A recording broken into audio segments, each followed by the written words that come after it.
चलिए बच्चों, good morning. शुरू करते हैं accounting standard 4 contingencies and event occurring after the balance sheet date. तो जैसे कि नाम बोलता है AS4 बहुत छोटा सा AS है और एक पेज के अंदर ही खत्म हो जाएगा। Contingencies and events occurring after the balance sheet date, इसका मेन मोटिव क्या है? देखिए, हम जब भी हमारा फाइनेंशियल ईयर जो होता है, हमारा फाइनेंशियल ईयर कब से कब तक होता है बच्चों? 1 अप्रैल से लेकर 31 मार्च तक। सपोज हम लोग है अभी 1920 में।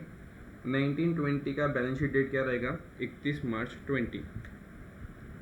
बट 31 मार्च 20 को बैलेंस शीट बंद नहीं जाती है। 31 मार्च 20 को अपना फाइनेंशियल ईयर ख़त्म होता है। उसके बाद धीरे धीरे हम लोग उसके ऊपर वर्किंग करते हैं, हमारी बैलेंस शीट फाइनल करते हैं और कहीं इन द मंथ ऑफ सितंबर या अगस्त उसको हम लोग अप्रूव करवाते हैं, एक AGM हेल्ड करवाते हैं, बोर्ड ऑफ डायरेक्टर्स से अप्रूवल कराते हैं, फिर AGM उसको पेश करते हैं। तो बेसिकली होता क्या है, मार्च की बैलेंस शीट रहती है, जुलाई अगस्त में वो बोर्ड ऑफ डायरेक्टर्स अप्रूव करते हैं, सितंबर में AGM होता है और AGM में फिर वो शेयर होल्डर्स को अप्रूव करते हैं। करेक्ट। तो अब दो चीज़ इन्होंने बताई है कि भैया जिस दिन आपका बैलेंस शीट डेट है दैट इज़ 31 मार्च, तो बैलेंस शीट डेट से जब फाइनेंशियल स्टेटमेंट अप्रूव हो रहा है, अप्रूव कब हो रहा है? 31 जुलाई। तो ये अप्रैल मई जून जुलाई, ये 4 महीने में अगर कोई चीज़ हुई जो कि कंपनी को इफ़ेक्ट करती है, कंपनी के फाइनेंशियल स्टेटमेंट को, कंपनी के गोइंग कंसर्न अजम्पशन को अफेक्ट करती है, तो हम उसको बैलेंस शीट में इनकॉर्पोरेट करेंगे, बोर्ड ऑफ डायरेक्टर्स के स्टेटमेंट में इनकॉर्पोरेट करेंगे कि कैसे दिखाएंगे। ये चीज़ बोलता है AS4 contingencies and event occurring after the balance sheet date. बड़ा इजी अकाउंटिंग स्टैंडर्ड है, पढ़ते हैं। अप्लीकेबिलिटी साथ साथ में आप लिखने जाना। कब इशू हुआ ये? 1 अप्रैल 1995 को एप्लीकेबल हुआ। और किस किस को एप्लीकेबल है? सारे ही एंटरप्राइज को एप्लीकेबल है। किसको किसको एप्लीकेबल है बेटा? टू ऑल एंटरप्राइज, वो छोटी हो वो बड़ी हो, सारे ही एंटरप्राइज को वो एप्लीकेबल है। आगे सेकेंड क्या बोलता है? 1/4/2004 को, यानी 1 अप्रैल 2004 इशू कब हुआ? 1 अप्रैल 1995। उसके बाद 1 अप्रैल 2004 को AS29 इशूड हुआ और all provision related to contingencies are withdrawn from AS number 4। तो भैया 1 अप्रैल 2004 में क्या आया? AS29 भी हमको हमारे इसके अंदर दिया हुआ है, हमको अप्लीकेबल है। तो AS29 जब आया, कब आया वो बेटा? 1 अप्रैल 2004 को। तो उस दिन कंटिजेंसीज से रिलेटेड जो जो चीज़ें थी, यानी जो कॉन्टिजेंसी से रिलेटेड थी, वो सारी चीज़ें निकल के क्या चल गई? AS29 में चलेगी। तो आज से भी क्या है? Events occurring after the balance sheet date, इतना ही हमको अप्लीकेबल है। आगे provision related to impairment of assets like provision for bad debt, provision for doubtful debt are guided by AS4 only, वो AS29 से गाइड नहीं होते हैं आज भी। करेक्ट। अब नॉन अप्लीकेबिलिटी, किस किस को ये अकाउंटिंग स्टैंडर्ड अप्लीकेबल नहीं है? हमने देख लिया किस किस को अप्लीकेबल है, अब देखते हैं किस किस को अप्लीकेबल नहीं है। Commitment arising from long term release, ये डील होता है AS19 के हिसाब से, लीजेस। करेक्ट। सेकेंड चीज़ क्या है? Obligation under retirement benefit plan, अगर कोई रिटायरमेंट बेनिफिट प्लान है जिसके हम उसको पैसा दे रहे तो ये डील होता है AS, बताइए AS। Employee benefit AS15, employee benefit expenses से कौन होता है ये? AS15, क्योंकि ये एम्प्लॉय से रिलेटेड है। और liabilities arising from insurance policy, ये इंश्योरेंस एक अलग ही कंपनी है, वो इंश्योरेंस वाले अपने हिसाब से उसको डील करते हैं। तो ये तीन चीज़ों को CRI को अप्लीकेबल नहीं है। C बोले तो commitment arising from long term lease, R बोले तो retirement benefit plan, and I बोले तो इंश्योरेंस पॉलिसी। अब जो मैं आपको बता रहा था, what are events occurring after balance sheet date. तो देखो, मेरा फाइनेंशियल ईयर कब चालू होता है? फाइनेंशियल ईयर चालू होता है 1 अप्रैल 2017 को शुरू हुआ। बैलेंस शीट कब बनी, कब साल ख़त्म हुआ? 31 मार्च 2018 को मेरा साल ख़त्म हुआ। तो इस पीरियड के हम लोग क्या बना रहे हैं? फाइनेंशियल स्टेटमेंट बना रहे हैं, date is balance sheet P&L बना रहे हैं। अब जब हमने इस तारीख से, हमको 4-5 महीने लगे होंगे और हमारे फाइनेंशियल स्टेटमेंट कब अप्रूव हुए? बोर्ड ऑफ डायरेक्टर्स से। बोर्ड ऑफ डायरेक्टर्स ने बोला कि हाँ ये फाइनेंशियल स्टेटमेंट सही है, हम इसको अप्रूव कर सकते हैं, और वो 22 जुलाई को अप्रूव हुए। 22 जुलाई को बोर्ड ऑफ डायरेक्टर्स ने बोला कि इनको सर्कुलेट कर दो मेंबर्स को, हम लोग AGM बुलाएंगे, AGM में इसको अप्रूव करेंगे। और AGM कब हुई? 30 सितंबर 2018 को AGM हुई। तो ये जो पीरियड है ना बेटा, ये जो पीरियड है, इस पीरियड को बोलेंगे हम लोग AS4। देखो अगर यहाँ पे कोई भी चीज़ हो रही है, जब का फाइनेंशियल स्टेटमेंट है, यहाँ पे अगर कोई भी चीज़ हो रही है, कोई परचेज़ किया, कोई सेल किया, कोई डेटर ने हाथ खड़े कर दिए, तो वो तो ऑलरेडी फाइनेंशियल स्टेटमेंट के अंदर आ जाएंगे। वो तो ऑलरेडी जब आप एंट्री पास करोगे तो वो 31 मार्च के पहले की चीज़ तो आ ही जाएगी उसके अंदर, तो इसमें तो कोई इशू ही नहीं है।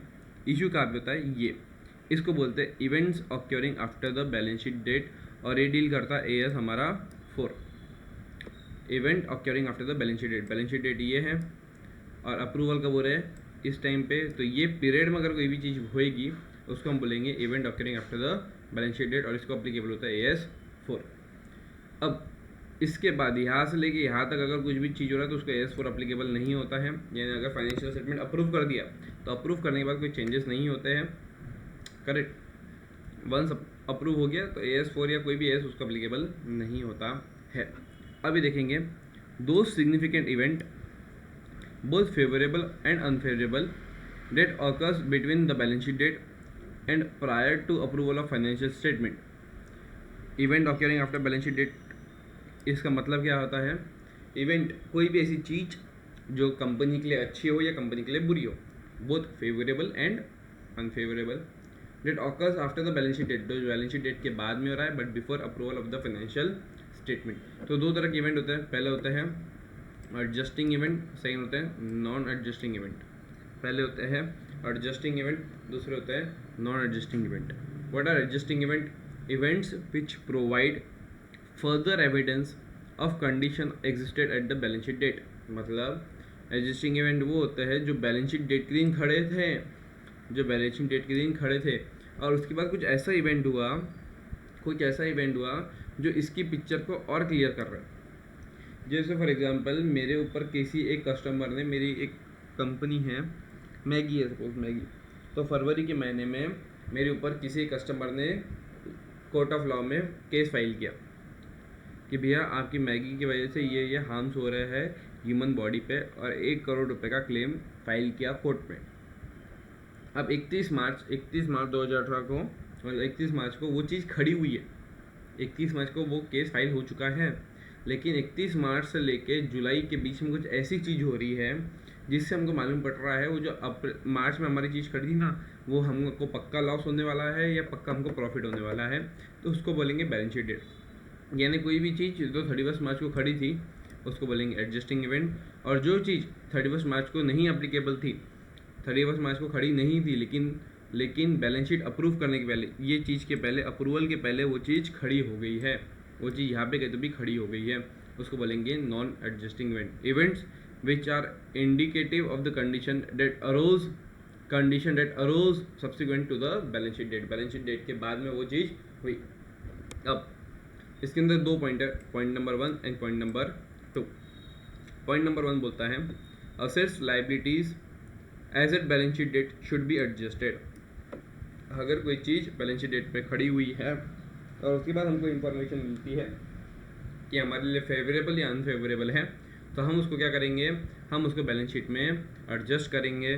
साथ ही साथ हम उसको अप्रूविंग अथॉरिटी यानी जो बोर्ड ऑफ डायरेक्टर्स है या डायरेक्टर रिपोर्ट है, उस रिपोर्ट के अंदर भी उस चीज़ को हम लोग लिखेंगे कि भैया बैलेंस शीट डेट के बाद ऐसा कुछ हुआ जिस वजह से हमको ये सब करना पड़ा और हमने ये किया है, ये हम हमारे बोर्ड ऑफ डायरेक्टर्स के रिपोर्ट में डिस्क्लोज करेंगे। तो सबसे पहली बात events occurring after balance sheet date, उसमें 2 चीज़ें हैं, एक है एडजस्टिंग इवेंट, एक है non adjusting event. Adjusting event वो होते हैं जो 31 मार्च को खड़े थे, 31 मार्च को थे, बुक्स ऑफ अकाउंट में थे, उसके बाद कुछ ऐसी चीज़ हुई जिससे वो और ज़्यादा क्लियर हो गए, वो और ज़्यादा आइदर फेवरेबल हो गए या अनफेवरेबल हो गए। तो पहला चीज़, अगर वो बैलेंस शीट डेट पे है तो हमको हमारी एसेट्स एंड लायबिलिटी की वैल्यू को चेंज करना पड़ेगा और बोर्ड ऑफ डायरेक्टर्स की रिपोर्ट में लिखना भी पड़ेगा। बट अगर कुछ इतना बुरा हो गया जिस वजह से मुझे दुकान बंद करने की नौबत आ गई, मेरा गोइंग कंसर्न कंसेप्ट अफेक्ट हो रहा है, तो उस टाइम पे मेरे को मेरी एसेट्स लायबिलिटी चेंज करनी पड़ेगी, मेरे को मेरे बोर्ड ऑफ डायरेक्टर्स की रिपोर्ट में उसको डिस्क्लोज भी करना पड़ेगा। और साथ ही साथ AS1 में गोइंग कंसर्न एक फंडामेंटल अकाउंटिंग असम्पशन है। Prudence, going concern concept and accrual, ये एक फंडामेंटल अकाउंटिंग असम्पशन है। अब अगर गोइंग कंसर्न के ऊपर सवाल आ गया तो क्या मेरा फंडामेंटल अकाउंटिंग असम्पशन सही हो रहा है? The answer is no. तो मुझे AS1 के हिसाब से भी उसको डिस्क्लोजर करना पड़ेगा। मूविंग फॉरवर्ड, ये बात होगी आपकी एडजस्टिंग इवेंट की। सेकंड आता है नॉन एडजस्टिंग इवेंट, जो बैलेंस शीट डेट पे खड़ा ही नहीं था, जो बैलेंस शीट डेट के बाद कहीं से आया, यानी जो क्लेम फाइल हुआ, वो मैगी वाला जो क्लेम फाइल हुआ वो बैलेंस शीट डेट के बाद फाइल हुआ, बैलेंस शीट डेट के बाद फाइल हुआ। अब क्या वो मटेरियल है, क्या वो इमटेरियल है, क्या वो मटेरियल है, क्या वो इमटेरियल है। इमटेरियल बोलते जिससे हमारे फाइनेंशियल स्टेटमेंट में कोई भी फर्क नहीं पड़ेगा, इसको कुछ भी डिस्क्लोजर लिखाने की जरूरत नहीं है, कुछ भी करने की जरूरत नहीं है। बट अगर वो मटेरियल है, अगर वो मटेरियल है तो भैया बैलेंस शीट में तो कुछ भी इफेक्ट नहीं होगा, बैलेंस शीट में कुछ भी इफेक्ट नहीं होगा, क्योंकि बैलेंस शीट डेट के बाद है और बैलेंस शीट पे वो खड़ा भी नहीं था। लेकिन ऐसी चीज़ों का हमको हमारे बोर्ड ऑफ डायरेक्टर्स की रिपोर्ट में डिस्क्लोज करना पड़ेगा अगर उसका इफेक्ट मटेरियल है। क्या देना पड़ेगा? Should state nature of the event, किस तरह का इवेंट है, कोई केस हमारे ऊपर फाइल हुआ या कुछ हमको सब्सिडी वगैरह मिली, कुछ भी हो सकता है। Estimate of the financial effect, इससे क्या होगा, हमारा प्रॉफिट इतने से कम होगा, बिजनेस पे इतना इफेक्ट होगा। If it is not possible to estimate the fact that such estimate cannot be made, तो अगर आप नहीं बता सकते कि भैया हमको 2 करोड़ का लॉस होगा, 4 करोड़ का होगा, 20 करोड़ का लॉस होगा, अगर ये अमाउंट नहीं निकाल पाते हो तो आप सिर्फ फैक्ट लिख दो कि भैया ऐसा ऐसा केस हमारे ऊपर फाइल हुआ है और अभी हम उसका अमाउंट नहीं बता सकते हैं। अब अप्रूविंग अथॉरिटी कौन होती है? अप्रूविंग अथॉरिटी कंपनी के केस में बोर्ड ऑफ डायरेक्टर्स होती है, और कंपनीज के अलावा अगर पार्टनरशिप फर्म है, प्रोप्राइटरशिप है, तो पार्टनरशिप फर्म में प्रोप्राइटर, पार्टनरशिप फर्म में पार्टनर्स, प्रोप्राइटरशिप में प्रोप्राइटर, ये आपकी अप्रूविंग अथॉरिटी रहेगी, क्योंकि ये अकाउंटिंग स्टैंडर्ड तो कंपनी को भी अप्लीकेबल है, अदर देन कंपनी को भी अप्लीकेबल है। आगे अमेंडमेंट, अमेंडमेंट क्या बोलता है? Propose dividend is non adjusting event. Disclosure in notes to account, disclosure इसका नोट्स टू अकाउंट में रहेगा। प्रपोज डिविडेंड, इन्होंने बोला कि भैया प्रपोज डिविडेंड जो है, एक्चुअली डिविडेंड हमने यहाँ पे पहले क्या होता था, डिविडेंड बोलते थे कि डिविडेंड इस पीरियड का है तो बैलेंस शीट डेट पे खड़ा हुआ है, तो हम उसको एडजस्टिंग इवेंट बोलते थे। बट बाद में बोला कि भैया डिविडेंड देने का निर्णय कब निकलता है? इस वाले मीटिंग में निकलता है, जब बोर्ड ऑफ डायरेक्टर्स देखते हैं कि भैया फाइनेंशियल स्टेटमेंट के में कितना प्रॉफिट हुआ, कितना लॉस हुआ, उसके हिसाब से डिविडेंड बांटते हैं। तो डिविडेंड तो यहाँ पे बांटा ना, तो यहाँ पे तो था ही नहीं, तो इसलिए उसको क्या बोलते हैं हम लोग? नॉन एडजस्टिंग इवेंट बोलते हैं। और हम लोग हमारे बोर्ड ऑफ डायरेक्टर्स के नोट्स टू अकाउंट्स में उसको लिख देंगे कि करंट ईयर का हमारा इतना डिविडेंड हम देने वाले हैं। करेक्ट? तो एक बार फटाफट आप इसको पहले नोट कर लीजिए।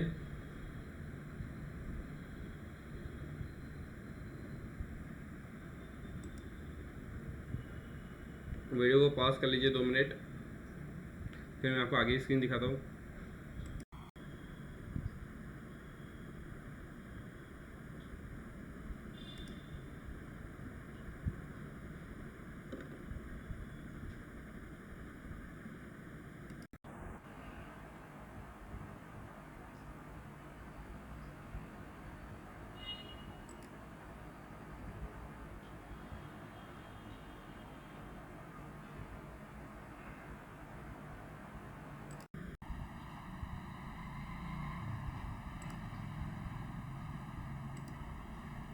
चलिए बढ़ते हैं इसके क्वेश्चंस की तरफ। आ जाइए आपके मॉड्यूल में, पेज नंबर 1.7, क्वेश्चन नंबर 1 क्या बोलता है?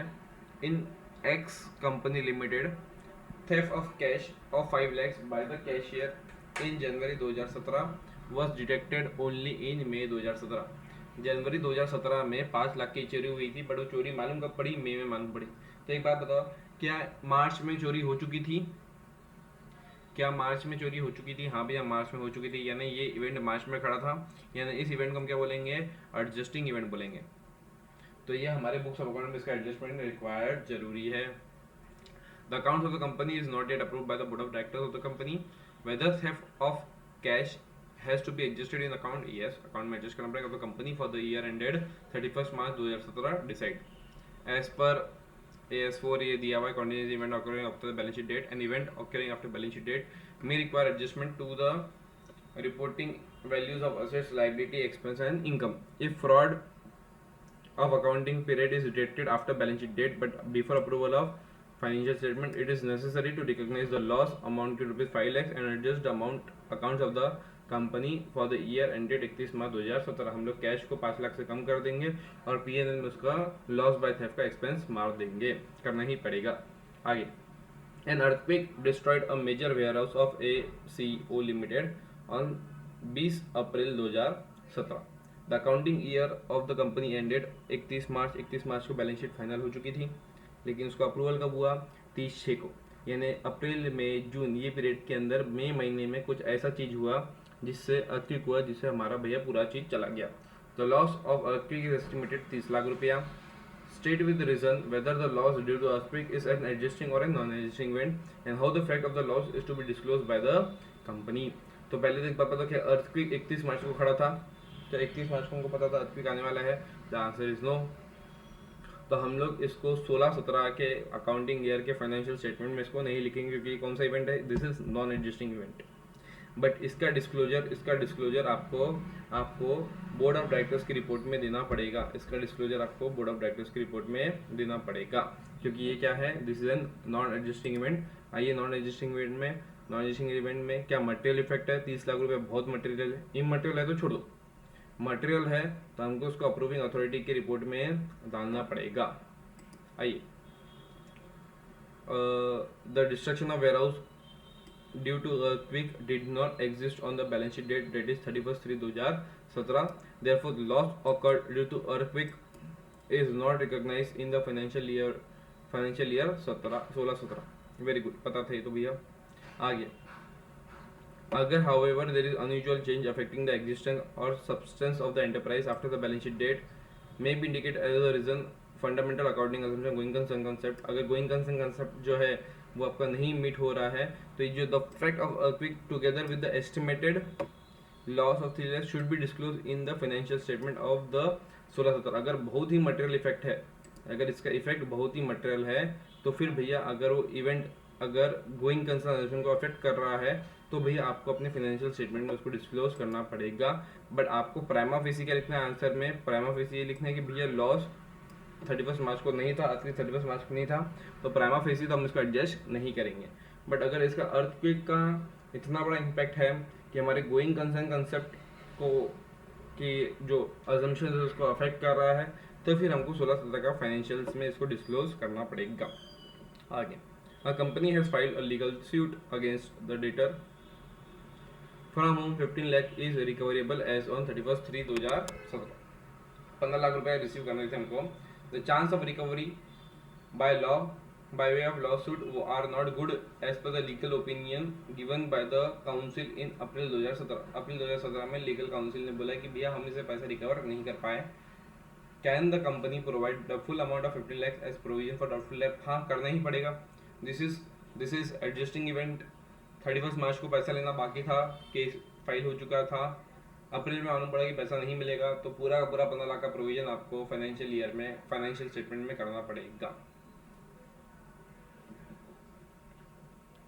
Therefore, provision of doubtful debt should be made for the year ended 31 March 2017। Very good. आगे, in preparing financial statement of R limited for the year ended 31 March 2017 you come across the following situation, state with reason how would you deal with the financial statement। The company invested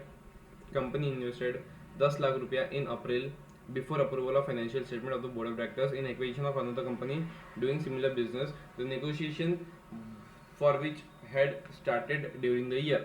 तो भैया अप्रैल में हमने invest किया, मार्च में किया क्या, मार्च में कुछ खड़ा था क्या, द आंसर इज नो। हमने अप्रैल में इन्वेस्ट किया, तो अप्रैल में तो भैया कुछ भी नहीं था, तो अप्रैल में ये क्या होगा भैया, this is an non adjusting event. इसको बैलेंस शीट में नहीं देखना पड़ेगा, लेकिन आपको कॉम्पिटेंट अथॉरिटी जो बोर्ड ऑफ डायरेक्टर्स रहेगी या प्रोप्राइटर की जो भी रिपोर्ट रहेगी या पार्टनर्स का जो भी रिपोर्ट रहेगा, उस रिपोर्ट में आपको उसको दिखाना पड़ेगा।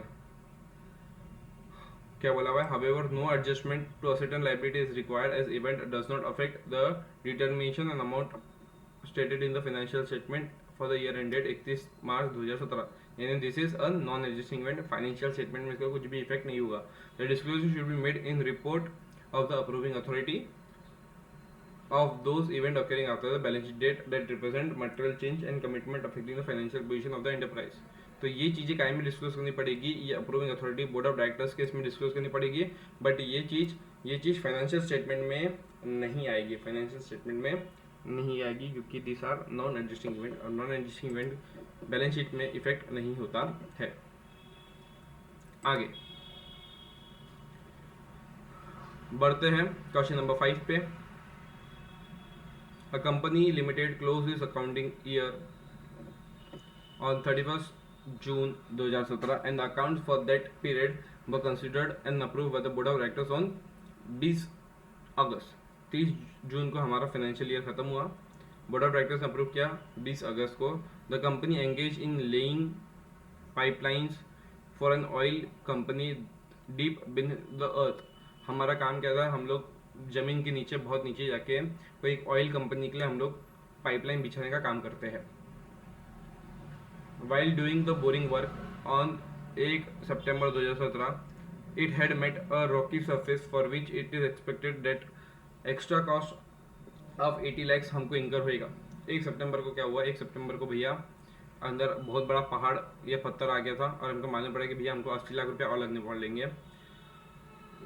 You are required to state the reason how the extent would be deal in the financial statement. तो सबसे पहली बात है, क्या 30 जून को पत्थर मिल गया था? The answer is no. The answer is no, क्योंकि ये इवेंट क्या है, this event is after the approval of board of directors. यानी ये इवेंट जो है, ये इवेंट तो भैया यहाँ पे है, ये इवेंट तो भैया यहाँ पे हो रहा है। यहाँ पे तो AS4 अप्लीकेबल ही नहीं है भैया। बैलेंस शीट डेट थी 30 जून, बैलेंस शीट अगस्त महीने में अप्रूव भी हो चुकी है और अप्रूवल के बाद आपको मालूम पड़ा, तो भैया ये चीज़ फाइनेंशियल स्टेटमेंट में तो नहीं आएगी। In this case the indicating which are expected to push up the cost become evident after the date of approval of account, so it is not an event occurring after balance sheet date. However, this may be mentioned in the report of the approving authority, but वो भी compulsion नहीं है, मैं बोला है करना तो करो, नहीं करना मत करो, क्योंकि ये टोटली क्या हुआ है, ये टोटली भैया after the balance sheet date event है, अप्रूवल ऑफ फाइनेंशियल स्टेटमेंट के बाद क्या है, तो एज पर इसको तो अप्लीकेबल होता ही नहीं है। एक दो क्वेश्चन और है, 2 क्वेश्चन है आई थिंक, हाँ, तो प्लीज़ 2 क्वेश्चन ट्राई कीजिएगा आप अपने एंड पे, बहुत इजी क्वेश्चन है। और इसके साथ हमारा अकाउंटिंग स्टैंडर्ड 4 जो है वो ख़त्म होता है। बहुत इजी अकाउंटिंग स्टैंडर्ड है, 5 मार्क आ सकता है क्वेश्चन के ऊपर से, करेक्ट। लेकिन पढ़ना आपको यही है जो मैंने आपको ये दिया हुआ है, बस इसके अलावा कुछ भी पढ़ने की ज़रूरत नहीं है।